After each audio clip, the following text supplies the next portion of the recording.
Miami Condo Mondays is a live podcast on the first workday of the week at 4 p.m. South Florida time. The program features former journalist and current Wall Street consultant Peter Zaleski of the Miami Condo Investing Club and former lender and veteran condo broker Jenny Huertas of CVRRealty.com. Recorded weekly in greater downtown Miami, this 1-hour discussion will provide a refreshing and sometimes controversial perspective on the state of the South Florida condo market from a pair of seasoned real estate professionals who do not always agree. The program won't tell you what to think about the South Florida condo market, but will give you something to think about before buying, selling, taking listings, or financing units. This podcast is not authorized by the Miami real estate industry and will quite possibly annoy many of its figureheads. Welcome to this week's episode of Miami Condo Mondays, broadcast live on the social media accounts of Peter Zaleski and Jenny Huertas. Happy Monday, Miami. This is Miami Condo Mondays, a conversation about what's going on in the condo market in the Tri-County, South Florida area of Miami-Dade, Broward, Palm Beach County. You're in for a treat today. We're going to be talking about what's going on in South Beach, that popular international destination that's located on a barrier island just off the coast of mainland Miami, just north of Fisher Island, and ultimately a place where condo pricing from a luxury perspective, it all starts in the state of Florida. So I'm Peter Zaleski. I'm a condo consultant, expert witness, and the founder of the Miami Condo Investing Club. I'm joined here by my partner, my co-host, Jenny Huertas. She's the broker owner of CVR Realty. Check out her website, cvrrealty.com. She's also, too, heading a vintage condo team. And what is vintage? Vintage is those condos that are at least 30 years old that increasingly are becoming popular in South Florida. Why? Because the price discounts are about 50% off of what's going on in the overall South Florida market. When you get into a market like Sunny House Beach, the discounts are about 77%. So you say, why would I buy one of these older condos? Well, pretty simple. If a licensed architect, licensed engineer comes in there, they do an analysis, they do an inspection, they sign off on it, they give you a roadmap of what it's going to take to fix and what it's going to cost. Suddenly, it seems like the seas are parting and buyers are looking for value and they're moving in and purchasing up these vintage condos. So, whoop, that's a long way of saying, Jenny Huertas, welcome to the second half of the South Florida winter buying season of 2025-2026. How's it going, Jenny? Hey, I can't believe this is February already. Welcome to February. It's visiting us with the cold front, super cold. Everybody in Miami is complaining. People up north have no mercy with us, no sympathy at all. So we have to just keep going. We have to keep going. The tundra of Miami, right now it's 56 degrees or so, according to Google. And if you look at tonight, it's going to get down into the 40s. 40 degrees. We haven't seen 40 degrees here, Jenny, in decades. More like 30 degrees overnight, last night and the day before. So a lot of people, but beautiful, like so sunny. It's just so beautiful to look out in the window, not to walk around. You know, Jenny, it's so cold and there was a little bit of rain. So you know what we did? We made the brilliant decision to go out on Saturday and go wander around South Beach on one of our tours. We did the South Beach Condo Correction walking tour. We were out for about 3.5 hours or so. We were wandering all over South Beach. I gave everybody a list of all condo projects that exist in the South Beach area. If anybody doesn't know South Beach, it's a barrier island located just off the coast of Miami. This is the popular places where you get Lincoln Road. This is where you get Ocean Drive, Collins Avenue. This is the place where the celebrities are showing up all the time. You got the paparazzi, you got the high-end restaurants, you got the great nightclubs, any and all of it, Jenny. And what we did is we spent Saturday wandering around. I will say we didn't see anybody stumbling home from a night out at the bars by the time we got around there. But, you know, in the past, that has been a common occurrence. Yeah, that's because they switched to the city. Now you see that around 11 on 11th Street in downtown Miami. The zombies are in the city now. It's funny because it used to be the opposite way around. Everybody used to live on South Beach or on the beach, as they call it here. And remember, South Beach is a neighborhood within the city of Miami Beach. South Beach, from our definition, is going to be government cut. That's basically where the feds came in 1905, and they basically ripped apart and they separated two islands. Island to the south called Fisher Island. Island to the north is Miami Beach, and that is where South Beach is. That's where South of Fifth is. But what had happened, Jenny, is over the course of time, it got cheaper living greater downtown Miami. All these new condo towers were going up. And what do people do? They fled South Beach. They all went over to the mainland, and the mainland right now is booming, almost to the point where they might actually be working against themselves because suddenly South Beach seems like much better value than you will find in greater downtown Miami. Now, the supply in both markets is still high. It's a buyer's market. South Beach got about 15 months of supply. You go over to greater downtown Miami, you're looking at 18 months of supply, and depending on which submarket you go in, you could have as much as 24 months of supply in greater downtown Miami. But the prices are more expensive over in greater downtown Miami than South Beach.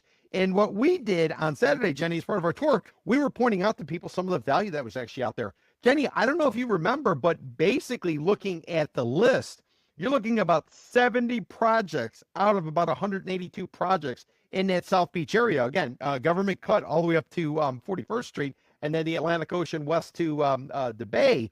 You got about 70 projects out of about 182 where they have an uncomfortable or a concerning percentage of units for sale on the market. This is taking a look at the building, figuring out how many total units there are, and then and also taking a look how many units are on the resale market.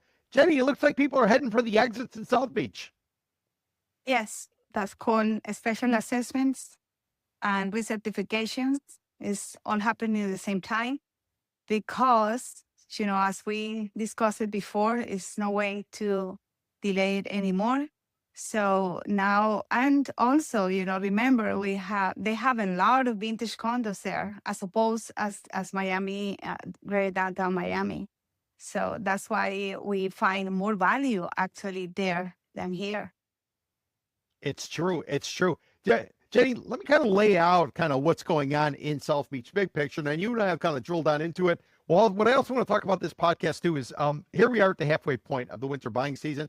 Winter buying season goes from November through April. In and around February becomes like the calendar halfway point. But symbolically, it's typically about 2 weeks from now. That's when you run into the Coconut Grove Arts Festival, as well as the Miami Beach International Boat Show. It's always held on President's Day weekend, which is February the 16th. That'll be the symbolic point, but right now it's a calendar point. And why is this date so important, Jenny?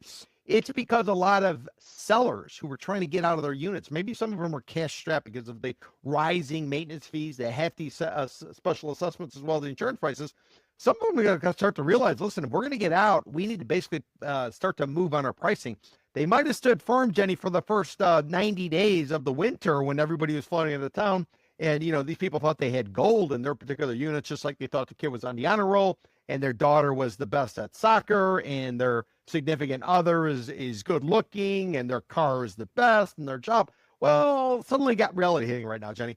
Right now, you got about 90-day window while people are still going to be in town. Once that window closes, now we're talking hurricane season. We are talking humidity. We're all talking fewer people coming to town and spending time. And South Florida doesn't show as well as it does right now. Granted, right now it's a little bit cold.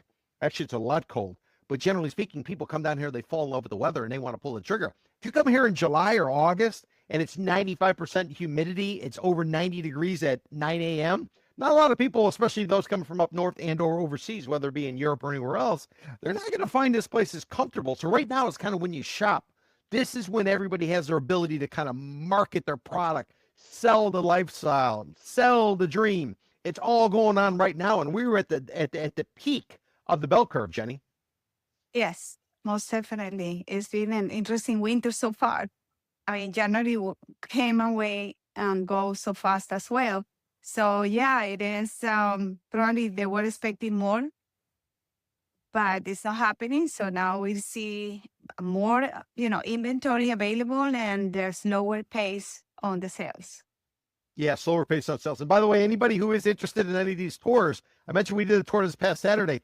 Our next tour of South Beach is going to be coming out, but I'm looking at it right now. And you can find the information. Go to one of two places. Go to miamicondo.club. Up at the top, you'll find tours, or you go directly to the ticketing agency, which is called miamicondoclub.eventbrite.com. And we're doing our next tour of South Beach. It'll be on March the 14th. We'll wander around. We'll give you a list of all the condo projects. We'll teach you how to analyze them. I'll tell you funny stories. I'll point out points of significance. Maybe some of you are fans of the movie Scarface. Well, on the tour on Saturday, showing everybody the famous building, the scene where Al Pacino was handcuffed in the shower and they had out the chainsaw. So we pointed that out. We point out where Ricky Martin, a musician, where he had a restaurant. Madonna, where she used to hang out, the nightclub that she hung out on in Washington. Pitbull, Mr. 305, where he has his restaurant. Gloria Estefan, where her restaurant was. We point out all that. We also pointed out the Nelson Mandela shun. When Miami Beach and the city of Miami shunned Nelson Mandela, after he basically apartheid came down in South Africa, he was touring the world, and Miami Beach gave him the cold shoulder, as did the city of Miami. And what did they do to respond for that? Ultimately, they earmarked some development as part of a convention center hotel complex to an African American to sort of make up for the mistakes of the past. These are the type of stories we talk about. Jenny, we were talking about Carl Fisher. We were talking about John Collins, Old Man Collins, the one who owned 5 miles of Miami Beach from 14th Street all the way up to 67th. We talked about the brothers Loomis. These are the brothers who basically owned 5th Street South, the government cut, and how they came down from Georgia and how their parents were, or father was a Confederate soldier. Talking about all this, Jenny. We also talked about Carl Fisher, the guy from Indianapolis who basically was the co-founder of my Indianapolis 500 and made his money creating headlights for the Model T and other automobiles 100 years ago. So we're getting all the history, Jenny. Yeah, that was super fascinating, and just to see it and to feel it when we see on these buildings, and you just think of all these people that were here in the past and how they interact with each other, how they negotiate land. It's really amazing. I'm not going to tell you more because you need to go to the tour, but it's definitely, you're going to learn a lot about history, and that put in perspective the development of the city, or the underdevelopment, I would say. The quality of life of the beach is such a completely different place than the city. But we are so close. We're only separated by 3 miles of a causeway. So that's the beautiful thing about South Florida. You can live in downtown and play there, or you can live there and play here, because both places have playgrounds.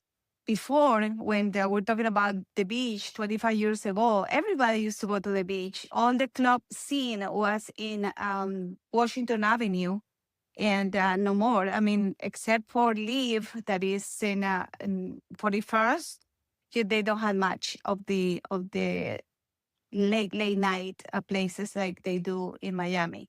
But definitely need to go and see it. And then you have to come and do the 1 year downtown Miami and compare and see where you would like to live if you're looking for a place or invest. Yeah, you know, Jenny, one of the reasons we started these tours back in 2013, and I'm sorry to go on the tours, but a lot of times what we do is we peg our research related to the tours, because that's the information we're handing out to people. You know, we give them all handouts. But you know, Jenny, sort of just kind of talking about the big picture market and maybe some of the tours. The reason we do it is we say you don't go out looking for a unit. You find buildings.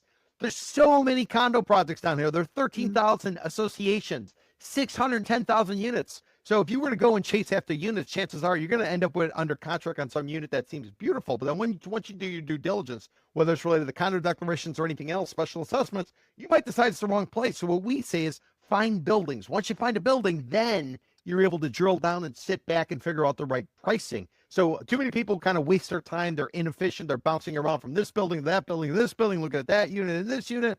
And then they do their due diligence and they realize it's the wrong damn building and they can't necessarily buy there. It doesn't make sense because of pets, because of special assessments, because of rules. That's where you front load it. And what we do on these tours is we teach people how to analyze condo projects. We give you real basic fundamentals so you can start to eliminate. Remember, 13,000 associations, 610,000 units. You got to get rid of stuff. There's no way you can study all this. So you start to eliminate stuff, whatever's left. Then you say, okay, these are the ones I'm going to focus on. Now you can go in there and make an educated decision. Jenny, you make your money on the buy. And if you buy wrong, it could be a long, bumpy road. Absolutely. That's why you have to take the time, do the due diligence, not just hire somebody that knows the market, but have a sense of it. Go and walk the streets, see how the people, how the business are, how the people is around you or your new neighborhood or your investment, because you're not always going to buy to live. Sometimes you live, we talked about this before, sometimes based on the market stats. You live in the place that has been subsidized by somebody else, but you want to invest in a smaller place where the numbers actually work. See, and that's the key. Now we're taking it higher level than typically when most people come in, they'll say, oh my God, the lobby is so great. Did you smell the beautiful scent? Or did you see the elevator? What's up on the walls? Oh my God, this is so spectacular. Well, let me tell you what, if you're buying that way, you're basically seeing the front of the store. And what's important is to understand the back of the store. Why is back of the store important? Because in June of 2021, a tower went down just up the street. Our tour went off of 17th Street, effectively Lincoln Road, 16 and a half. The tower went down at 87 Terrace. And when you're on the Barrier Island, as you go north, the street numbers go up. So, Jenny, it was 60 blocks north. This tower, 12-story building right on the border of Miami Beach and Surfside, it collapses. Nearly 100 people die.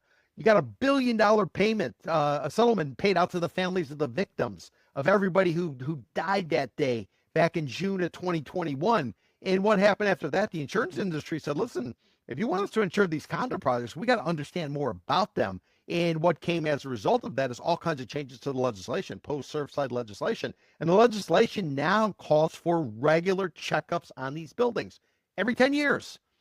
Year 10, you're doing something called a structural integrity reserve study. It's an eyeball exam by licensed architect, licensed engineer. They figure out what's going on. They then note what the shelf life is based on all the stuff. It could be the roof, could be the electrical, could be the facade. They then come out with a shelf life. They factor it in. What's it going to cost to maintain it, to fix it? It's calculated by people within the firm. Remember, licensed architect, licensed engineer doing the study. They then hand that report over to the association. Once the condo association has it, they now have to begin funding it. Whether they hit people with a special assessment because they need to play catch up quickly, and or they get a loan from a bank. So this is going on every 10 years. So year 10, you do something called the Structural Integrity Reserve Study. Year 20, you do something called the Structural Integrity Reserve Study. Year 30, you do something called the Milestone Inspection. This is a roll up the sleeves. Let's really get in there and understand how is a building holding up 30 years into it. Year 40, you're doing another inspection, and you're also in Dade County. You're doing something called a recertification, 40-year recertification. Year 50, you're doing another one. Year 60. So basically every 10 years, you got a special assessment, but every 10 years, you're going to get an assessment of how is the building holding up. Now, before, never happened. And what's happened, Jenny, is everybody has had to play catch up because they were deferring. Nobody wanted to raise their maintenance fees because maybe they were renting them out or they were trying to do what they could. Now the cost has gone up because you need to make up for all the stuff you didn't do in the past. And that's kind of where we find ourselves. And because where we find ourselves, you have people heading for the exits. Jenny, there's 15 months of supply on the condo market in South Florida. Keep in mind, 6 to 6.9 months. 6 months to 6.9. So between 7 and under 6, that's equilibrium. Jenny, we're in a deteriorating buyer's market in South Beach, which means the buyer has the advantage. If no additional properties came on the market, it would take them 15 months to sell out everything that they currently have there. So if we just play some rough, play at home, we're in February. You had 15 months to that. What are we talking about? We're talking about June or so. That's June of 2027. That's how much supply there. It should be 6 months. Yes, I believe there is two phenomena. One is the special assessments, the age of the buildings, the reports are mandatory now. That's one thing. And the other thing is that the prices were, in my opinion, at least, they were overinflated because of the rush that happened after the pandemic. So there is two things that are happening. So it's not just the special assessment, it's also the price of the units and the ability for buyers to qualify for a mortgage. Although the rates are going down to a place where 6.5 or 7% is not super crazy, it's not 8%, but still, you have to deal with the building qualifying. You have to deal with associations that do not cooperate with giving you the information to be able to inform the public. It's a lot of work. If you think about it, we didn't have to work this hard, 10 years ago. Now we have to do this because that's the right thing to do for your buyers or investors. You need to know what is happening or find the information. You don't want to know it all, but you need to study the market, feel it, walk it, go in the bus, go in the bicycle, and really understand our market is so dynamic and it's volatile. It changes on the time. One thing can change the whole thing, one hurricane or whatever, God forbid, but it's something that we had to deal with. You know, when Surfside went down, when the tower went down, I did a lot of TV. So I was in CNBC, and I made the point at the time. We recorded it from the parking lot over on Lincoln Road. You know where they have that retail center? Then they got a parking lot, and then above it is like a restaurant and a guy's home. So we did it there, and I said at the time, I said, this is the equivalent of Hurricane Andrew, which hit South Florida in August of 1992, came through the southern portion of South Florida, and the building codes changed. Everything changed. So back then, Jenny, in the summer of 21, you could see that everything was going to change. And now what's happened is much of the legislation's been put in place. Now they actually have to start to address it. And this is a painful time. And as a result of that, a lot of people, especially those on fixed incomes, especially those who, they were playing around, it was cheap, it was reasonable, but now suddenly they might be getting hit with special assessments, especially for the older buildings. Remember, 30 years or more, you got to do an inspection called a milestone inspection. And that's what we call vintage. We coined that name. It's a nice way of saying an older building. What's the advantage of a vintage unit? Well, they tend to be bigger. They tend to have more space. Why? Because at the time, the land didn't cost as much. The construction costs weren't as much. And now, when everything's getting squeezed, today, a one-bedroom, Jenny, I don't know, 750 square feet, maybe 2 beds, 1,000. Back then, 1,200 square foot for a one bed and 2,000 for a two bed. Plus, the locations were better. You had better locations, so you can have a vintage building in a better location than a rock star brand new building that's come up, and it's trading for a lot more. Jenny, the spread between the asking price overall in South Beach and then what the South Beach vintage condos go for, it's about 52% discount. So basically, you're paying 48 cents on the dollar if you own one of these vintage units versus the overall market. A lot of people have been saying, well, the overall market's going to do better than the vintage. I don't know. The activity we're seeing suggests people are moving into vintage, but only those that have a report. It's been done by a licensed architect, licensed engineer, and it's got a signature. Remember, the people submitting the report, they face criminal as well as civil penalties if they're wrong, if they're, now there's certain things that happen, act of God, stuff like that. But generally speaking, you got a third party taking a look at it and giving you an idea as to what's coming down the pike for that particular building.